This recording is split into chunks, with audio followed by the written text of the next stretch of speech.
টাঙ্গাইলে মাদ্রাসা ছাত্রীকে ধর্ষণে 5 জনের মৃত্যুদণ্ড। আইনের পাশাপাশি মানুষকেও সচেতন করতে হবে বললেন প্রধানমন্ত্রী। রোহিঙ্গা ইস্যুতে মিয়ানমারের উপর চাপ বাড়াতে তাগিদ যুক্তরাষ্ট্রের। বাংলাদেশের প্রতি আগ্রহ বাড়ছে কোরীয় বিনিয়োগকারীদের।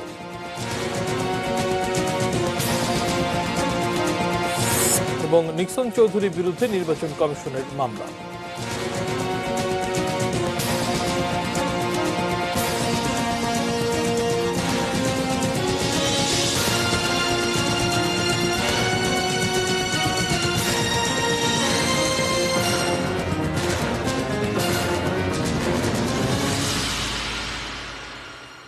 দেখছেন এটিএন নিউজ আওয়ারে আপনাদেরকে আমন্ত্রণ জানাচ্ছি। আমি শাইখুল মাশাইক। সংবাদ শিরোনাম শুনছিলেন। VSL angle channel HB VSL Bikrampur steel limited. এবার বিস্তারিত। অপহরণের পর দলবদ্ধ ধর্ষণের অপরাধে 5 আসামিকে মৃত্যুদণ্ডের রায় দিয়েছেন টাঙ্গাইলের নারী ও শিশু নির্যাতন দমন ট্রাইব্যুনাল। নারী ও শিশু নির্যাতন দমন আইনে ধর্ষকের সর্বোচ্চ শাস্তি মৃত্যুদণ্ড করে অধ্যাদেশ জারির পর 5 জনের ফাঁসি রায় এলো। তবে টাঙ্গাইলে এই রায় দেওয়া হয়েছে আগের আইনের আলোকে। 2012 সালের 15 জানুয়ারি সাগরচন্দ্র শীল নামে এক যুবক মোবাইল ফোনে পরিচিত টাঙ্গাইলের ভুয়াপুরের 26 গ্রামের এক মাদ্রাসা ছাত্রীকে কৌশলে মধুপুরের চারালজানি গ্রামে বন্ধু রাজনের বাড়িতে নিয়ে যায়। সেখানে সাগরের 4 বন্ধু ওই মেয়েটিকে বিয়ের জন্য চাপ দেয়, কিন্তু মেয়েটি প্রস্তাব প্রত্যাখ্যান করলে ওই রাতেই তাকে ধর্ষণ করে সাগর। 2 দিন আটকে রাখার পর তাকে বংশাই নদীর তীরে নিয়ে গিয়ে সাগর ও তার 4 বন্ধু ধর্ষণ করে মেয়েটিকে ফেলে রাখে। পরদিন ভোরে স্থানীয়দের সহায়তায় মেয়েটিকে উদ্ধার করে স্বজনেরা। 18 জানুয়ারি ওই ছাত্রী ভুয়াপুর থানায় সাগর ও তার 4 বন্ধুর বিরুদ্ধে মামলা করে। ওই দিনই পুলিশ সাগরের বন্ধু সুজনমণি ঋষিকে গ্রেপ্তার করে আদালতে পাঠায়। সুজন তার স্বীকারোক্তিমূলক জবানবন্দিতে ধর্ষণের সঙ্গে সাগর, রাজন, সঞ্জিত ও গোপীচন্দ্রের জড়িত থাকার কথা স্বীকার করে। 2015 সালের 29 অক্টোবর আসামিদের বিরুদ্ধে অভিযোগ গঠনের মধ্য দিয়ে এই মামলার বিচারিক কার্যক্রম শুরু হয়। বৃহস্পতিবার সকাল 11টার দিকে টাঙ্গাইলের নারী ও শিশু নির্যাতন দমন ট্রাইব্যুনালের বিচারক খালেদা ইয়াসমিন সাগর সহ 5 আসামিকে মৃত্যুদণ্ডের রায় দিয়েছেন। নারী ও শিশু নির্যাতন দমন আইনে আগে থেকেই দলবদ্ধ ধর্ষণে ভিকটিম আহত হলে সর্বোচ্চ সাজার বিধান মৃত্যুদণ্ড ছিল। বিজ্ঞ বিচারক 5 জন আসামিকে মৃত্যুদণ্ড এবং 1 লক্ষ টাকা করে জরিমানা আদেশ দিয়েছে। পাবলিক সাক্ষী, ডাক্তার, ম্যাজিস্ট্রেট এবং আয়ু সহ 10 জন সাক্ষী আমরা বিজ্ঞ আদালতে উপস্থাপিত করেছি এবং সাক্ষীর জবানবন্দি জেরায় চুলচেরা বিশ্লেষণে বিজ্ঞ আদালত আজকে এই রায় প্রদান করেছে। প্রেমের মাধ্যমে সে চলে গেছে এবং কোনো ধর্ষণের ডাইরেক্ট কোনো সাক্ষী নাই। স্টেট ডিফেন্সের সুযোগ না দেওয়ায় আসামি পক্ষ ন্যায় বিচার থেকে বঞ্চিত হয়েছে। এরা উচ্চ আদালতে খালাস পাওয়ার সম্ভাবনা আছে। আমরা উচ্চ আদালতে যাব। এই রায়ে সন্তুষ্ট টাঙ্গাইলের স্থানীয় নাগরিকরা। এটা একটা উপযোগী একটা রায় হয়েছে। খুবই খুশি হয়েছি। আমি আশা করি যে ভবিষ্যতে যতগুলো ধর্ষণ মামলা হবে ততগুলো রায় যেন ঠিক এইভাবেই যে প্রত্যেকটা আসামিকে যেন মৃত্যুদণ্ড দেওয়া হয়। এই রায়ে বাদী এবং তার পরিবার সন্তুষ্ট। আমরা বাংলাদেশ মানবাধিকার বাস্তবায়ন সংস্থা টাঙ্গাইল ইউনিটের পক্ষ থেকে এই ঘটনার পর মামলা দায়ের থেকে শুরু করে ভিকটিমকে আইনি পরামর্শ এবং আইনি সহায়তা প্রদান করছি। বৃহস্পতিবার রায় ঘোষণার সময় আসামি সঞ্জিত ও গোপীচন্দ্র শীল আদালতে উপস্থিত ছিল। বাকি 3 আসামি সাগরচন্দ্র শীল, সুজনমণি ঋষি ও রাজন চন্দ্র জামিন নিয়ে পলাতক। Javed Akhtar, ATN news. ধর্ষণ বন্ধে কঠোর আইনের পাশাপাশি গণসচেতনতা গড়ে তোলার দিকে নজর দিয়েছেন প্রধানমন্ত্রী শেখ হাসিনা। সকালে বিসিএস কর্মকর্তাদের 70তম বুনিয়াদী প্রশিক্ষণ কোর্সের সমাপনী অনুষ্ঠানে তিনি সেবার মনোভাব নিয়ে দায়িত্ব পালনে সরকারি কর্মকর্তাদের প্রতি আহ্বান জানিয়েছেন। রেজান ফয়েজের প্রতিবেদন দেখুন। করোনা সতর্কতায় নবীন সরকারি কর্মকর্তাদের এই প্রশিক্ষণ সমাপনী অনুষ্ঠানে এবারই হয়তো প্রথম সরাসরি যোগ দিতে পারলেন না প্রধানমন্ত্রী শেখ হাসিনা। তিনি অনুষ্ঠানে যোগ দিলেন গণভবন থেকে ভিডিও কনফারেন্সে। আমি সরাসরি সেখানে উপস্থিত থাকতে পারলাম না, সেজন্য সত্যি আমার নিজেরই খুব খারাপ লাগছে। প্রধানমন্ত্রী বললেন 2041 সালের মধ্যে বাংলাদেশকে উন্নত সমৃদ্ধ দেশ হিসেবে গড়ে তোলার যে মহাপরিকল্পনা তাতে নবীন এই কর্মকর্তারাই অগ্রভাগের সৈনিক। এ সময় তাদেরকে জনগণের সেবক হিসেবে দায়িত্ব পালনে বঙ্গবন্ধুর নির্দেশনাও স্মরণ করিয়ে দিলেন। আজকে যারা নবীন কর্মচারীরা প্রশিক্ষণ নিয়েছেন তাদের কিন্তু এই কথাটাই মনে রাখতে হবে যে এই দেশের গরিব মানুষগুলি বা এখনও যারা সেই তৃণমূলে পড়ে আছে তারা এই দেশের মালিক, আর তাদের ঘর থেকেই কিন্তু সবাই লেখাপড়া শিখে আজকে উঠে এসেছেন। কাজেই সেই দিকে লক্ষ্য রেখেই তাদের সেবা করাটা হবে সবথেকে বড় দায়িত্ব। আগামীতে দেশের বিভিন্ন সমস্যা সমাধানের গুরুত্বপূর্ণ দায়িত্ব পালন করতে হবে নবীন এই সরকারি কর্মকর্তাদের। প্রধানমন্ত্রী তাদের নানা দিক নির্দেশনা দেওয়ার সময় ধর্ষণ প্রসঙ্গেও কথা বললেন, জোর দিলেন সাধারণ মানুষকে সচেতন করার উপর। সমাজে কতগুলি ব্যাধি আছে, যেমন ইদানিং ধর্ষণটা খুব বেশি ব্যাপকভাবে হচ্ছে এবং প্রচার হচ্ছে, আর এটা যত বেশি প্রচার হয় এর প্রাদুর্ভাবটা কিন্তু তত বেশি বাড়ে।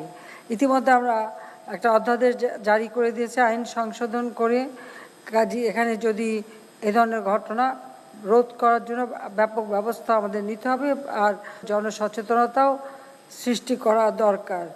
৭৫-এ বঙ্গবন্ধু হত্যাকাণ্ডের পর বাংলাদেশে শুরু হয়েছিল বিচারহীনতার সংস্কৃতি। এমন মন্তব্য করে তিনি বললেন, সেই সময়ে বাংলাদেশকে আর ফেরত যেতে দেয়া যাবে না। আমি জানি যে বিচার না পেলে কি কষ্ট।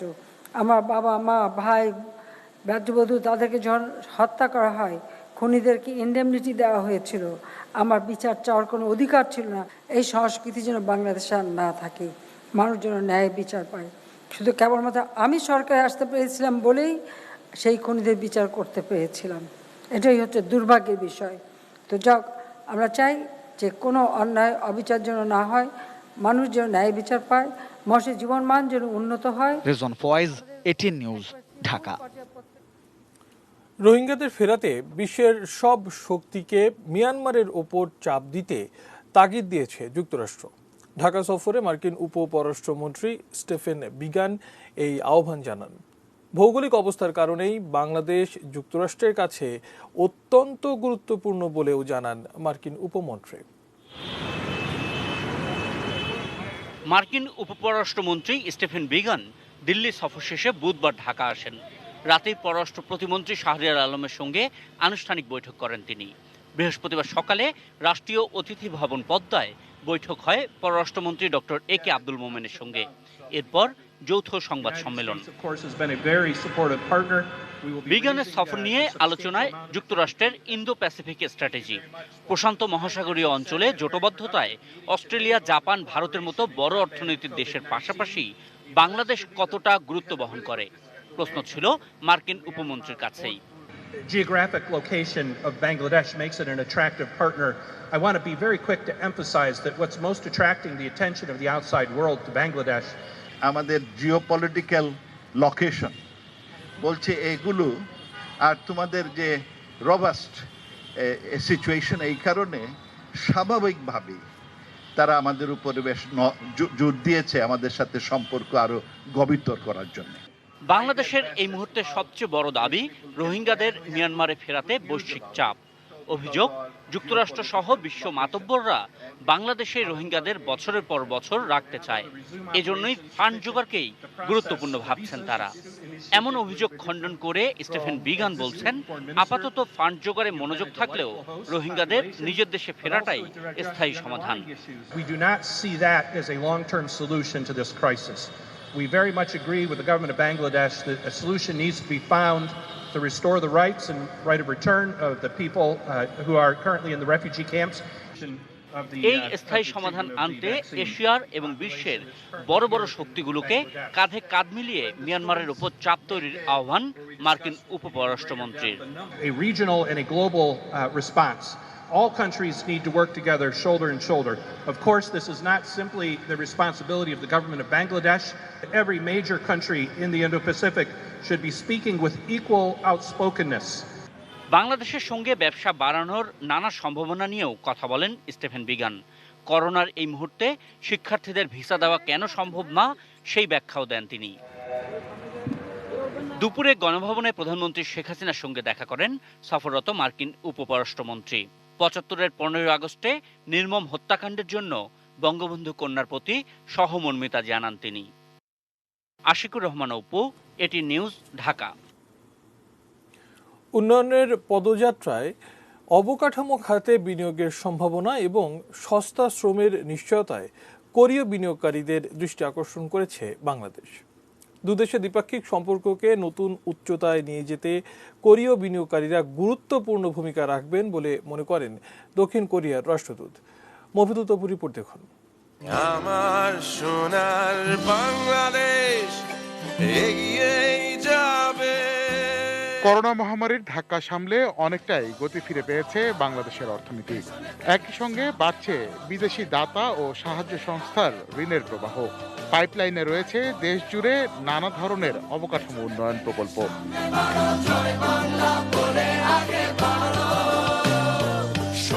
ভবিষ্যৎ এসব প্রকল্পে বিদেশি বিনিয়োগ আকর্ষণ এবং বাংলাদেশে প্রতিযোগিতার পরিবেশ সম্পর্কে ধারণা দিতে বৃহস্পতিবার রাজধানীতে বাংলাদেশ ইনফ্রা প্রজেক্ট রোডশোর আয়োজন করে Korea trade investment promotion agency কোট্রা।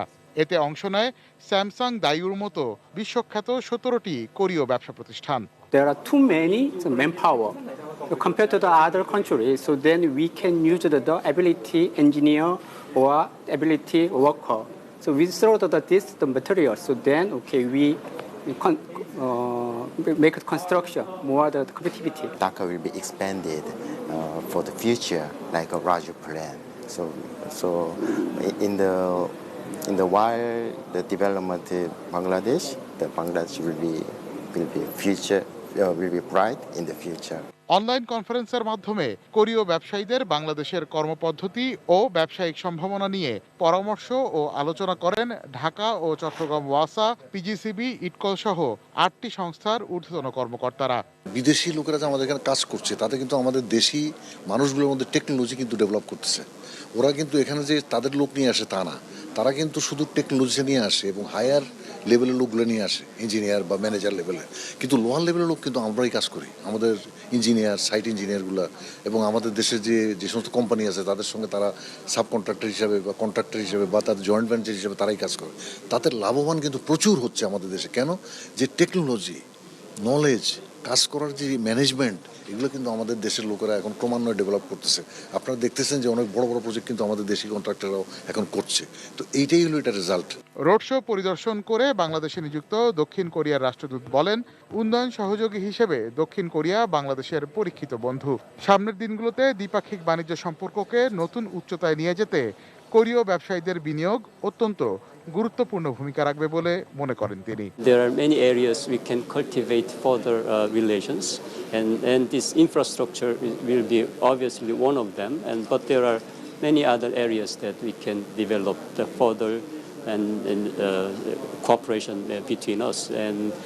And this COVID-19 is affecting a little bit, and it has slowed down the relationship. But it will be only temporary. But after the two countries successfully get over these corona challenges, I think after that there might be really very wide and brighter opportunities between the two countries. কোট্রা আয়োজিত এই road শোর media partner হিসেবে দায়িত্ব পালন করে ATN news ও ATN Bangla. এর আগে গত 7 অক্টোবর কোট্রা মহাপরিচালক এটিএন গ্রুপের চেয়ারম্যান ডক্টর মাহফুজুর রহমানের সঙ্গে এক সৌজন্য সাক্ষাতে দুদেশের ব্যবসায়ীদের মধ্যে যোগাযোগ বৃদ্ধির উপর গুরুত্ব দিয়েছিলেন। তারা বাংলাদেশে আসুক, আমাদের বাংলাদেশের অনেক স্কোপ আছে। Mofidul Topu, ATN news, Dhaka.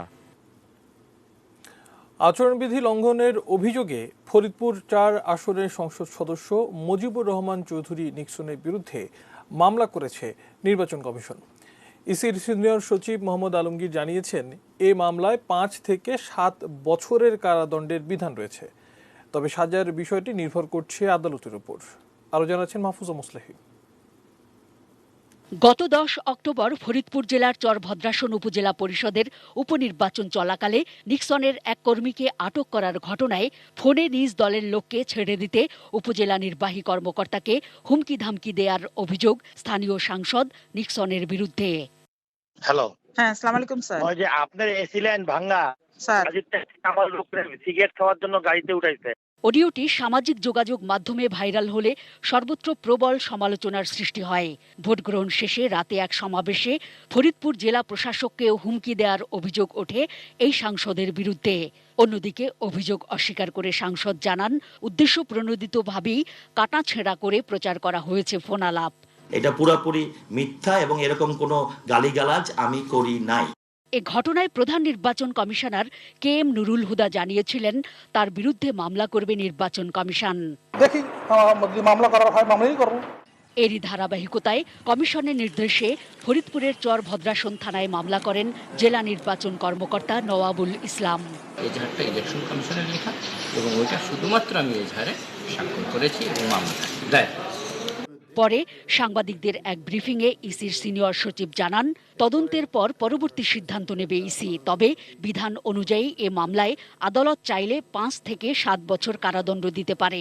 বলার অযোগ্য এই ধরনের কিছু ভাষা ব্যবহার করেন এবং প্রশাসনকে হুমকি দেওয়া, আর একটা হলো নির্বাচন কাজে, ন্যায়সঙ্গত কাজে যারা দায়িত্ববান তাদেরকে বাধা দেওয়া, আর একটা হলো যে তাদেরকে মানে যে সময়ের মধ্যে বিজয় মিছিল করা বা কোনো করা বা গুরুত্বপূর্ণ ব্যক্তি হিসেবে সেখানে উনি থাকতে পারবেন না, এগুলো সবকটাই দেখা গেছে যে উনি ভঙ্গ করেছেন। তো ওইগুলোর দায়ী ওনার বিরুদ্ধে মামলা করার জন্য মাননীয় কমিশন অনেক চিন্তা ভাবনা করেছেন, পরীক্ষা নিরীক্ষা করে রিটার্নিং অফিসার মামলা করেছেন। Mahfuza Muslehi, ATN news, Dhaka. দেশের করোনা পরিস্থিতি জানাবো। দেশে করোনা ভাইরাসে আক্রান্ত হয়ে আরও 15 জনের মৃত্যু হয়েছে। এ নিয়ে মোট মৃত্যুর সংখ্যা দাঁড়ালো 5,608।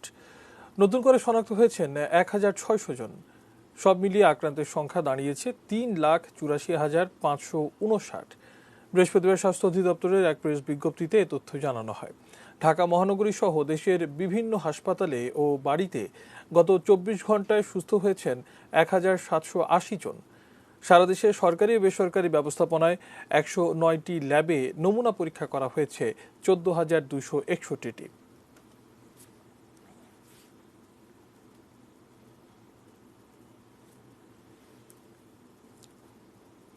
ব্যবসায়ীদের কারসাজিতেই আলুর বাজার নিয়ন্ত্রণ করা যাচ্ছে না বলেছেন খোদ কৃষিমন্ত্রী। ভোক্তা পর্যায়ে সর্বোচ্চ 30 টাকা কেজি দরে আলু বিক্রির নির্দেশনা মানা হচ্ছে না কোথাও। খুচরা ব্যবসায়ীরা বলছেন বেশি দামে কিনতে হচ্ছে বলেই তাদের বাড়তি দাম নিতে হচ্ছে। পেঁয়াজের পর নিত্যপণ্যের বাজারে আলোচিত পণ্য আলু পর্যাপ্ত মজুদ থাকার পরেও হু হু করে দাম বাড়ায় বুধবার এর মূল্য নির্ধারণ করে দিয়েছে কৃষি বিপণন অধিদপ্তর, যদিও তা কেবলই নির্দেশনায়। খুচরা বাজার ঘুরে দেখা গেছে এখনো প্রতি কেজি আলু কিনতে ক্রেতার গুনতে হচ্ছে 50 থেকে 55 টাকা। তাহলে যে মূল্য নির্ধারণ হলো এর কি হবে? কারণ বাজার আলুটা নিয়ে আসি, ওই জায়গাতে তো আলু আমাদেরকে কম দেয় না, ওই জায়গাতে আপনি আলু 45 টাকা পাইকারি, 49 টাকা পাইকারি কিনা লাগে, তাই আমরা কেমনে বেচবো বলেন? মাহাজুরা আনছে বেশি দাম, বেচে বেশি দাম, এই আর কি। আলু আমাদের কিনে 48 টাকা, খরচ দিনে 50 টাকা কিনে পরে তারপর আমাদের 50 টাকা বিক্রি করতে হয়, তার বেশি বিক্রি করে কাস্টমার দিতে চায় না। বরাবরের মতো ভোগান্তিতে ক্রেতারাই। মূল্য নির্ধারণ হলেও এর মনিটরিং না হলে তা আলুর মুখ দেখবে না বলছেন তারা। 60 টাকা করে যদি মানুষ আলুর ভর্তা দিয়ে ভাজে খাবে, সেটার তো কোনো পজিশন আর থাকলো না। দোকানদার বললে তো আমরা বেশি দামে বিক্রি কিনে নিয়ে আসছি, তাই বেশি দামে তো বিক্রি করবোই, তো বাধ্যতামূলক আমরা 50 টাকা করে কিনে নিয়ে আসলাম। বাজারে এসে দেখি সবসময় সব দোকানেই দেখি যে 50 টাকা করে, প্রায় দোকানে 50 টাকা করে এখন আমার নিতে হচ্ছে। মনিটরি যদি না হয় তাহলে তো তারা দাম কমাবে না, তাদের ইচ্ছা মতো নিবে। মনিটরিং এর পরও চাহিদা থাকায় সার্বিকভাবে আলুর বাজার নিয়ন্ত্রণ করা যাচ্ছে না বলছেন কৃষিমন্ত্রী। নিজ দপ্তরে সাংবাদিকদের তিনি জানান, বাজারে যা দেখা যাচ্ছে তা অযৌক্তিক ও গ্রহণযোগ্য নয়। 1 কেজি আলুতে 20 টাকা লাভ করা কি সহজ কথা? এত কেন তারা প্রফিট করে? চাহিদা বেশি আছে, বেশি থাকে, সেই সুযোগ তারা নিচ্ছে। আইন শৃঙ্খলা বাহিনী এবং প্রশাসন তারা চেষ্টা করে, বোঝাবার চেষ্টা করে, কিন্তু বাস্তবে এটা করা যায় না। মানে বাজারের চাহিদা এবং তাদের নানান কারসাজির কাছে এটা করা খুব কঠিন একটা কাজ। শফিকুল হক, এটিএন নিউজ, ঢাকা। সময় হলো বাজিদ ইসলাম বিরতি নেবার, এরপর আরো জানিয়ে ফিরব।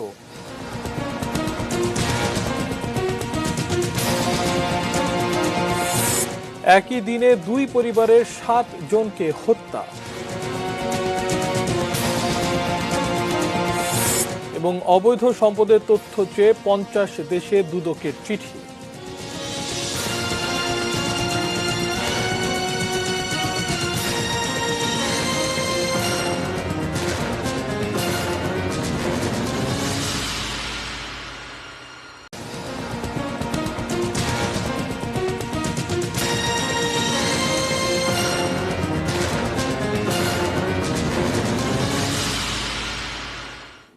বিরতির পর আবারও আমন্ত্রণ জানাচ্ছি নিউজ আওয়ারে। ধন্যবাদ আমাদের সঙ্গে থাকার জন্য। আরও কিছু সংবাদ জানাবো। ভবিষ্যতে অনলাইন পোর্টাল করতে হলে অনুমতি নিতে হবে বলে জানিয়েছেন তথ্যমন্ত্রী ডক্টর হাসান মাহমুদ। বৃহস্পতিবার সচিবালয়ে বাংলাদেশ সেক্রেটারিয়েট রিপোর্টার্স ফোরামের সংলাপে তিনি আরও বলেন, সম্প্রচার আইন পাশ হলে টেলিভিশন ও রেডিওর বেতন কাঠামো ঠিক হবে। আইপিটিভিগুলো তারা শুধুমাত্র এন্টারটেইনমেন্ট চ্যানেল হিসেবে কাজ করবে। সম্প্রচার আইনটি যখন আইনে পরিণত হবে, এটি আইন মন্ত্রণালয় ভেটিং সম্পন্ন করেছে। তো ভেটিং সম্পন্ন হওয়ার পর এটি মন্ত্রিসভা হয়ে পার্লামেন্টে যাবে। পার্লামেন্টে গেলে পরে তখন এই সম্প্রচার আইনের আলোকে টেলিভিশন বা রেডিও সহ এমনকি অনলাইন সহ সমস্ত এই মাধ্যমের সাংবাদিকদের বেতন ভাতাদি আইনি কাঠামোর মধ্যে আসবে। পঞ্চগড় রাজশাহী পঞ্চগড় রেলপথে নতুন সংযোজন বাংলাবান্ধা এক্সপ্রেস ট্রেন উদ্বোধন হলো আজ দুপুরে। পঞ্চগড়ের বীর মুক্তিযোদ্ধা সিরাজুল ইসলাম রেলওয়ে স্টেশনে পঞ্চগড় রাজশাহী ট্রেনটি উদ্বোধন করেন রেলমন্ত্রী মোহাম্মদ নুরুল ইসলাম সুজন। শুক্রবার সকাল থেকে ট্রেনটি পঞ্চগড় রাজশাহী পঞ্চগড় পথে নিয়মিত যাতায়াত করবে। বাংলাবান্ধা এক্সপ্রেস ট্রেনটি প্রতিদিন সকাল 8:30টায় পঞ্চগড় থেকে ছেড়ে যাবে এবং বিকেল 5:10 রাজশাহী পৌঁছবে। আবার রাত 9:15 রাজশাহী থেকে ছেড়ে ভোর 5:10 পৌঁছবে পঞ্চগড়ে। যাত্রাপথে ট্রেনটি পঞ্চগড় ও রাজশাহী ছাড়াও আরও 19টি স্টেশনে যাত্রাবিরতি করবে। নতুন এই ট্রেনটিতে আসন রয়েছে 764টি। পার্বত্য চট্টগ্রামে সন্ত্রাসী তৎপরতা দমনে অভিযান বাড়ানোর কথা জানালেন স্বরাষ্ট্রমন্ত্রী আসাদুজ্জামান খান কামাল। দুপুরে বান্দরবানের থানচির নতুন থানা ভবন উদ্বোধনের সময় তিনি বলেন, সীমান্ত সুরক্ষায় নিরাপত্তা চৌকিও বাড়ানো হবে। সীমান্ত নিরাপত্তা জোরদার করার জন্য এই সীমান্ত রোডটা আমরা করছি। আমরা আশা করছি খুব শীঘ্রই সীমান্ত রোডটা হয়ে যাবে। এছাড়া আমরা সবাই মিলে এখানে বিজিবি, আর্মি সবাই মিলে এখানে এটাকে আরো নিরাপদ কিভাবে করা যায় সেটাও আমরা পরিকল্পনা করছি। আমাদের এখানে ডেভেলপমেন্টের সঙ্গে সঙ্গে আমরা নিরাপত্তাটারও ব্যবস্থা করছি। একই দিনে দুই মর্মান্তিক হত্যাকাণ্ডের শিকার সাতক্ষীরা ও ঠাকুরগাঁওয়ের দুই পরিবার। সাতক্ষীরার কলারোয়ায় ও ঠাকুরগাঁওয়ের রানীশংকৈলে ছেলে মেয়ে সহ 7 জনের মৃতদেহ উদ্ধার করা হয়েছে। প্রতিনিধিদের পাঠানো তথ্য ছবিতে ডেস্ক রিপোর্ট দেখুন। সাতক্ষীরার কলারোয়া উপজেলার হেলাতলা ইউনিয়নের খলসি গ্রামের বাসিন্দা হ্যাচারি মালিক শাহিনুর রহমান বৃহস্পতিবার ভোরে পাশের ঘর থেকে তার ছোট ভাই রায়হানুল ইসলামের বাচ্চাদের গোঙানির শব্দ শুনতে পান। এগিয়ে গিয়ে দেখতে পান মর্মান্তিক দৃশ্য। শাহিনুর ও তার স্ত্রী সাবিনা খাতুনকে গলা কেটে হত্যা করা হয়েছে। গলা কাটা অবস্থায় পড়ে রয়েছে তাদের 9 বছরের ছেলে সিয়াম হোসেন মাহি ও 6 বছর বয়সী মেয়ে তাসনিম। কিছুক্ষণের মধ্যে মৃত্যু হয় দুই শিশুর। গভীর রাত্রে দুর্বৃত্তরা সিঁড়ির ঘর দিয়ে ঢুকে নৃশংসভাবে হত্যা করছে। সে একজন মাছ চাষী, সাধারণ মানুষ, শুধুমাত্র জায়গা জমি নিয়ে গন্ডগোল বা কেস আছে বা এখানে শত্রুতা আছে। পুলিশ এসে পুরো পরিবারের মৃতদেহ উদ্ধার করে। ঘরের দরজা বন্ধ থাকলেও খোলা ছিল চিলেকোঠা, সেখান দিয়ে ঘাতকরা ঢুকতে পারে। জায়গা জমির বিরোধও বিবেচনায় রাখছে পুলিশ। সম্ভাব্য যতগুলো বিরোধ থাকতে পারে আমরা সবগুলো পর্যবেক্ষণ করব, সবগুলোকে আমরা গুরুত্ব দিয়ে দেখব এবং সেটি কি কারণে সংঘটিত হলো সেটা অবশ্যই তদন্তের মাধ্যমে বের করা হবে। বৃহস্পতিবার সকালে ঠাকুরগাঁও রানীশংকৈল উপজেলার ভরনিয়া শিয়ালডাঙ্গি গ্রামের একটি ডোবায় আরিফা বেগম, তার 12 বছরের মেয়ে আখি ও 5 বছর বয়সী ছেলে আরাফাতের মৃতদেহ দেখতে পান পড়শিরা। পরে পুলিশ এসে মা ও ছেলে মেয়েদের মৃতদেহ উদ্ধার করে। আমি যাচ্ছিলাম পানি নিয়ে, আমার ভাবের কাপড়টা দেখা যাচ্ছে। আচ্ছা, তারপর দেখলাম আমার ভাতিজাটা কান্দায় ভাসছে। মৃত আরিফার স্বামী আকবর আলী জানিয়েছেন, টাকা নিয়ে তার বাবার সাথে বিরোধ চলছিল। আর আরিফার ভাইয়ের অভিযোগ, পারিবারিক কলহের কারণে হত্যার পর ডোবার পানিতে ফেলে দেওয়া হয়েছে। হত্যার সুষ্ঠু তদন্ত ও বিচার চান তারা। আমার আব্বা আমার সাথে টাকা পাবে, আমার কাছে আমাকে টাকার কথা বললো, আমি বললাম টাকা দিব বাবা। তদন্তে নেমেছে পুলিশ। যেহেতু পানি থেকে উদ্ধার করা হয়েছে, ঠিক আছে, মৃত অবস্থায়, সুতরাং এই মুহূর্তে মানে কোনো কিছু বলা যাচ্ছে না। Shakil Aziz, desk report, ATN news. বিভিন্ন ব্যক্তির অবৈধ সম্পদের তথ্য চেয়ে দুর্নীতি দমন কমিশন দুদক এ পর্যন্ত 50 দেশে মিউচুয়াল লিগ্যাল অ্যাসিস্ট্যান্স রিকোয়েস্ট বা MLAR দিয়েছে। দুদকের সিনিয়র সচিব মোহাম্মদ দিলওয়ার বখত জানিয়েছেন, দুর্নীতি অনুসন্ধানে বড় ভূমিকা রাখে এমন কার্যক্রম। তাহিদ সৌরভ জানাচ্ছেন বিস্তারিত। ক্যাসিনো কাণ্ডে আইন শৃঙ্খলা রক্ষাকারী বাহিনীর হাতে ব্যাপক গ্রেফতারের পর এদেশের কোন কোন প্রভাবশালী সিঙ্গাপুরের ক্যাসিনো কাণ্ডে যুক্ত তা জানতে সে দেশে গত বছর MLAR পাঠিয়েছিল দুদক। এর আগের বছর দুদকের পক্ষ থেকে মার্কিন যুক্তরাষ্ট্রেও সাবেক বিচারপতি জয়নুল আবেদিনের সম্পদের তথ্য চাওয়া হয়।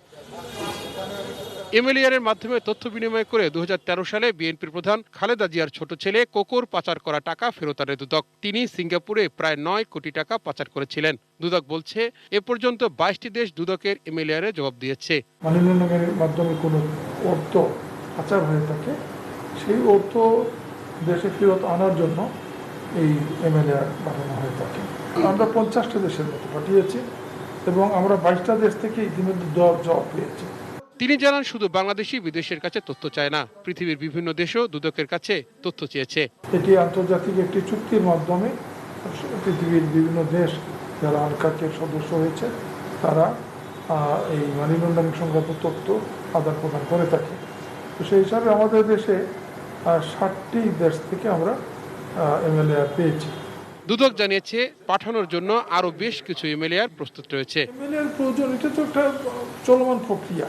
তাহিদ সৌরভ, এটিএন নিউজ, ঢাকা। সমৃদ্ধ বাংলাদেশ গড়তে সব শ্রেণী পেশার মানুষকে নিয়ে ঐক্যবদ্ধভাবে এগিয়ে যাওয়ার আহ্বান জানিয়েছেন র্যাব মহাপরিচালক চৌধুরী আবদুল্লাহ আল মামুন। বঙ্গবন্ধু শেখ মুজিবুর রহমানের জন্মশতবার্ষিকী উপলক্ষে দৃষ্টি প্রতিবন্ধীদের মধ্যে স্মার্ট এবং সাদা ছড়ি বিতরণ করেছে র্যাব। 360 জনকে স্মার্ট সাদা ছড়ি তুলে দেন র্যাব প্রধান চৌধুরী আবদুল্লাহ আল মামুন। অনুষ্ঠানে র্যাব প্রধান বলেন, বঙ্গবন্ধু সারা জীবন সুবিধাবঞ্চিত মানুষের জন্য সংগ্রাম করেছেন। মানুষের অধিকার প্রতিষ্ঠার জন্য জীবনের একটা বড় সময় তিনি কারাগারে কাটিয়েছেন। এখন বঙ্গবন্ধু কন্যা শেখ হাসিনা নেতৃত্বে আমরা সমৃদ্ধ বাংলাদেশের স্বপ্ন দেখছি। তিনি আরো বলেন, প্রতিবন্ধীদের বাদ দিয়ে নয়, তাদের শক্তি হিসেবে বিবেচনা করতে হবে। অনুষ্ঠানে র্যাবের ঊর্ধ্বতন কর্মকর্তারা উপস্থিত ছিলেন। এবারে সোশ্যাল ইসলামী ব্যাংক লিমিটেড বাণিজ্য সংবাদ।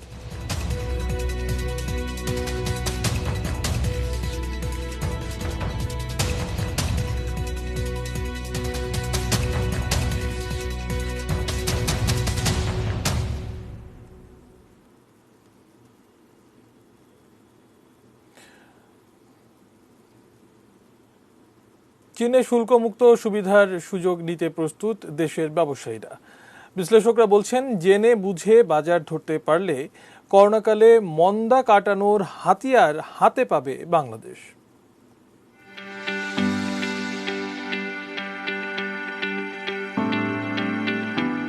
করোনা ভাইরাস মহামারীতে পুরো বিশ্বের আমদানি রপ্তানি বাজারই সংকুচিত হয়ে এসেছে, বাংলাদেশও এর বাইরে না। ঠিক এমন সময়ে চীনের বাজারে 97% অর্থাৎ 8,495টি পণ্যে শুল্ক ও কোটামুক্ত প্রবেশাধিকারের সুবিধা পেয়েছে বাংলাদেশ। চীনে 2019-20 অর্থবছরে বাংলাদেশ থেকে যে $60 কোটি পণ্য রপ্তানি হয়েছে, এর বেশিরভাগই হিমায়িত খাদ্য, চামড়া ও চামড়াজাত পণ্য, পাট, সবজি, টেক্সটাইল আর গার্মেন্টস পণ্য। এতদিন এসব পণ্যে শুল্ক থাকলেও এখন আর সেই বাধা নেই। বাংলাদেশ যে চায়নাতে শুল্কমুক্ত এবং কোটামুক্ত সুবিধা পেল, তাতে করে আমরা আশা করছি যে বাংলাদেশের যে রপ্তানি চায়নাতে সেটা উল্লেখযোগ্য হারে বৃদ্ধি পাবে। বাংলাদেশ কিন্তু 1200-এর উপর পণ্য রপ্তানি করে। আমাদের হয়তো মাথা চুল যাচ্ছে, আমাদের হয়তো ক্র্যাব যাচ্ছে, পণ্যের কোনো শেষ নেই। কাজে তালিকা বড় হলে আমাদের জন্য একটা সুযোগ থেকেই যায়, কারো না কারো জন্য এটা একটা অপরচুনিটি হিসাবে কাজে আসতে পারে বলে আমি মনে করি। চাইলেই ঘোড়া, গাধা, ছাগল, গরু, ষাঁড়, রাজহাঁস কিংবা মুরগি রপ্তানি করা যাবে চীনের বাজারে। তবে তা হতে হবে বাংলাদেশের নিজস্ব ব্রিডের। তাই তো প্রায় 8,500-এর মতো পণ্যের রপ্তানিতে শুল্ক ছাড় এলেও বিশাল তালিকার বেশিরভাগ পণ্যের উৎপাদন কিংবা বিপণন সম্পর্কে বাংলাদেশের কোনো ধারণা নেই। নতুন ধরনের কোনো কারখানা, নতুন ধরনের পণ্য বা সার্ভিস ডেলিভার করার মতো সক্ষমতা আমাদের তৈরি হচ্ছে, সাপোর্টিং ইনফ্রাস্ট্রাকচারগুলো তৈরি হচ্ছে, তাতে করে এই পণ্য সরবরাহের চাপ নেওয়া আমাদের জন্য খুব বেশি কঠিন ব্যাপার হবে না। অবশ্যই যে কোনো পণ্য, ছোট হোক বড় হোক, উৎসাহিত করতে হবে এইসব বাজারে যাওয়ার জন্য। এবং এটা আমাদের কাছের বাজার, এখানে কিন্তু যোগাযোগ খরচ কম এবং অনেকখানি কালচারাল কিছু মিলও আছে। কাজেই আমরা এই বাজারটাকে ধরার জন্য বিশেষভাবে প্রচারণা চালাতে পারি। পরিসংখ্যান বলছে চীন থেকে গত 5 বছরে 5,891 কোটি ডলারের পণ্য আমদানি করেছে বাংলাদেশ। বিপরীতে একই সময়ে বাংলাদেশ ওই দেশটিতে রপ্তানি করেছে মাত্র 388 কোটি ডলারের পণ্য। এবার দেখার বিষয়, বিশাল এই বাণিজ্য ঘাটতি মেটাতে বাংলাদেশ কতটা সফল হয়। সাদাত হাবিবি সেতু, ATN নিউজ, ঢাকা। এবার মেটাল প্রেজেন্টস কৃষি সংবাদ, সুজলা সুফলা।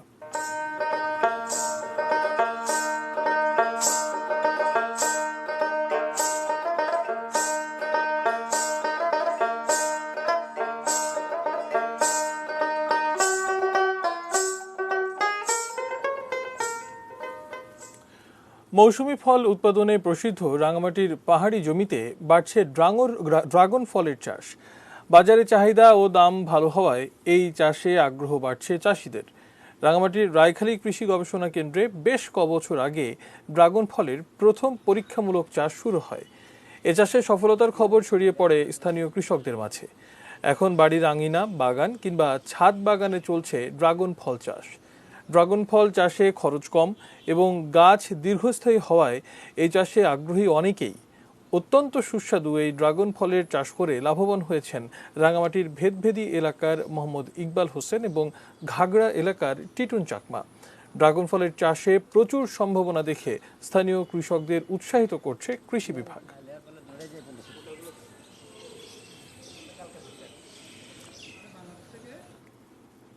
সময় হলো আরো একবার বাজিদ ইসলি বিরতি নেবার। অন্যান্য খবরের সাথে আরো জানিয়ে ফিরব।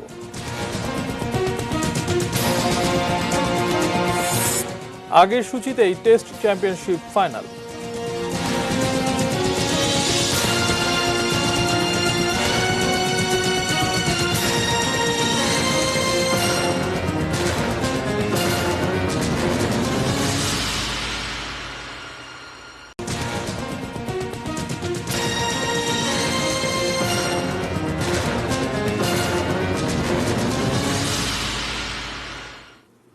বিরতির পর আবারও আমন্ত্রণ জানাচ্ছি নিউজ আওয়ারে। ধন্যবাদ আমাদের সঙ্গে থাকার জন্য।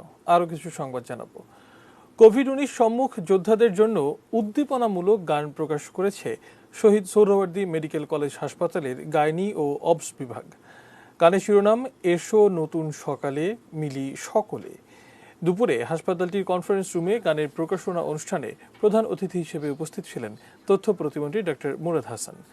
করোনার সম্মুখ যোদ্ধাদের অনুপ্রেরণা যোগাতে অবস ও গাইনি বিভাগের প্রধান অধ্যাপক ডক্টর ফাতেমা আশরাফের লেখা এই গানটি গেয়েছেন সঙ্গীত শিল্পী SI টুটুল।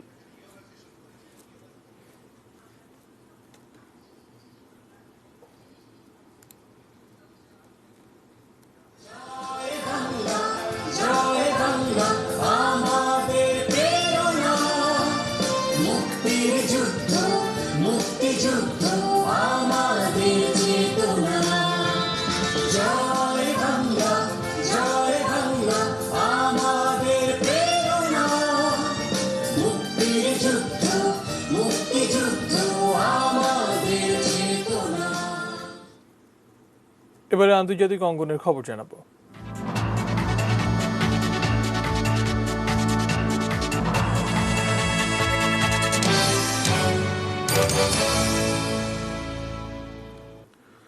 থাইল্যান্ডে জরুরি অবস্থা উপেক্ষা করে রাজধানী ব্যাংককে বিক্ষোভ চালিয়ে যাচ্ছে গণতন্ত্রপন্থী আন্দোলনকারীরা। এ বিক্ষোভ কর্মসূচি থেকে পুলিশের হাতে আটক নেতাকর্মীদের মুক্তির দাবি জানানো হচ্ছে। পরিস্থিতি নিয়ন্ত্রণে শহরের বিভিন্ন গুরুত্বপূর্ণ জায়গায় পুলিশ মোতায়েন করেছে সরকার।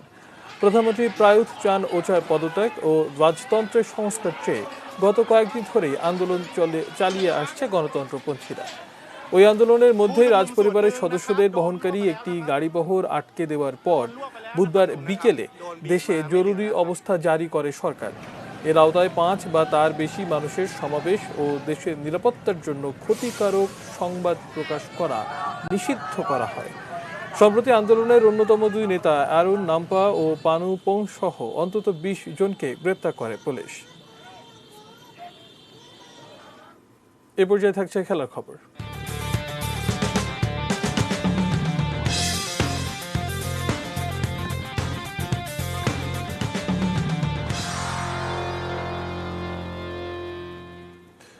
করোনার কারণে টেস্ট চ্যাম্পিয়নশিপের বেশ কয়েকটি সিরিজ স্থগিত হয়েছে। তবে এমন অবস্থায়ও আইসিসি পূর্ব ঘোষিত সূচিতেই ফাইনাল আয়োজন করার পরিকল্পনা করছে। 2019 সালের আগস্ট থেকে শুরু হওয়া টেস্ট চ্যাম্পিয়নশিপে ফাইনালের আগে মোট 23টি দ্বিপাক্ষিক সিরিজ হবে। এখন পর্যন্ত 12টি সিরিজ আয়োজন করা সম্ভব হয়েছে। তবে করোনা স্থগিত হয়ে যাওয়া সিরিজগুলো আয়োজনের পরিকল্পনা করছে টেস্ট খেলুড়ে দেশগুলোর ক্রিকেট বোর্ড। 2021 সালের জুনে লর্ডসের ফাইনালের আগে সবগুলো সিরিজ শেষ হবে কি না তা নিয়ে সংশয় রয়েছে। যদিও আইসিসি তাদের পূর্বের সূচিতে ফাইনাল আয়োজন করার পক্ষে, নিজেদের মধ্যে এই বিষয়ে এখনও আলোচনা চলছে বলে জানিয়েছে আইসিসির এক মুখপাত্র। 360 পয়েন্ট নিয়ে পয়েন্ট টেবিলের শীর্ষে রয়েছে ভারত। দ্বিতীয় অবস্থানে আছে অস্ট্রেলিয়া, তাদের সংগ্রহ 296। 4 পয়েন্ট পিছিয়ে 3-এ অবস্থান ইংল্যান্ডের।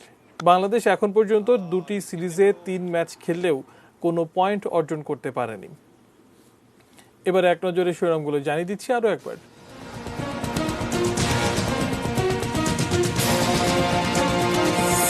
টাঙ্গাইলে মাদ্রাসা ছাত্রীকে ধর্ষণে 5 জনের মৃত্যুদণ্ড।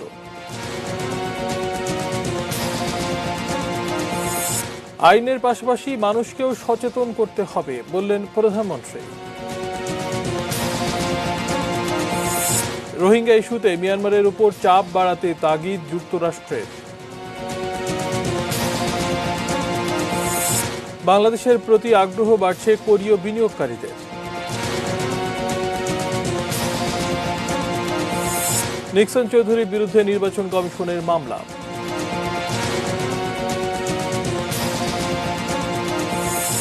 একই দিনে 2 পরিবারের 7 জনকে হত্যা।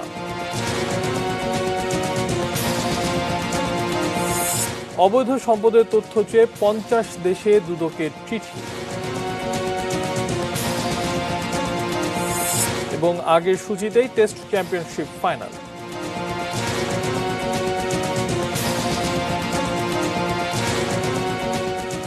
এই ছিল নিউজ আওয়ার। সঙ্গে থাকুন, দেখতে থাকুন এটিএন নিউজ। এটিএন নিউজের ব্রেকিং নিউজ আপনার মোবাইলে পেতে টাইপ করুন START স্পেস AA এবং পাঠিয়ে দিন 5959 নম্বরে।